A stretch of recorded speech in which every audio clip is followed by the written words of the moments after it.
Hello everyone, কী অবস্থা সবার? Europe বিশ্বজুড়ে প্রশংসিত হওয়ার মূল কারণ হলো তাদের ওয়ার্ক কালচার বা কাজের সংস্কৃতি। কারণ তারা কাজ করার জন্য বাঁচে না, বরং বাঁচার জন্য কাজ করে।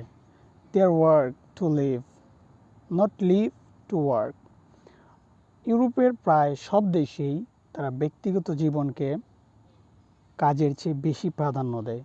তারা সাধারণত সপ্তাহে 35 থেকে 40 ঘন্টা কাজ করে, অর্থাৎ সপ্তাহে 7 দিনের মধ্যে 5 দিন কাজ করবে, 2 দিন ছুটি।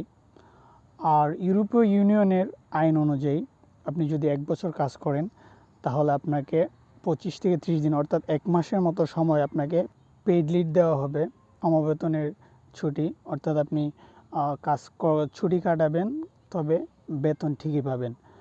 আর সবচেয়ে বড় সুবিধাটা হলো সোশ্যাল বেনিফিট। অর্থাৎ আপনি অসুস্থ হয়ে পড়লেন, কাজে যাইতে পারতেছেন না, আপনি দীর্ঘমেয়াদী অসুস্থ, অনেক দিন ধরে কাজে যাইতে পারতেছেন না, তবে আপনি বেতন ঠিকই পাবেন। আপনার স্যালারি সরকার ঠিকই আপনার অ্যাকাউন্টে আপনার স্যালারি দিয়ে দিবে। সো এই হলো আর কি ইউরোপের কাজের সিস্টেমেটিক রুলসগুলা।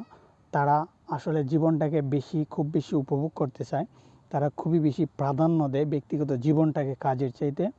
তারা কাজের টাইমে কাজ করবে এবং বাকি সময়গুলো তারা নিজেকে সময় দিবে, এনজয় করবে, পৃথিবীটাকে উপভোগ করবে, নিজের জীবনটাকে উপভোগ করবে।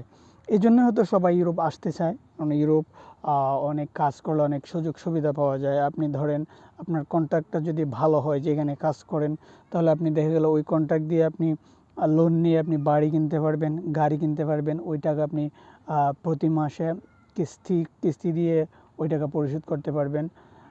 তাছাড়া আরও বিভিন্ন সুযোগ সুবিধা রয়েছে। আপনার বয়স যখন 60 হয়ে যাবে, তখন তারা আপনাকে একটা মাসিক ভাতা দিবে, যেই টাকা দিয়ে আপনি অনায়াসে খুবই সুন্দরভাবে চলাফেরা করতে পারবেন। এই হলো ইউরোপের ওয়ার্ক কালচার বা কাজের সংস্কৃতি। তো আজকে এই পর্যন্তই, দেখা হবে অন্য কোনো ভিডিওতে। সবাই ভালো থাকবেন। আল্লাহ হাফেজ।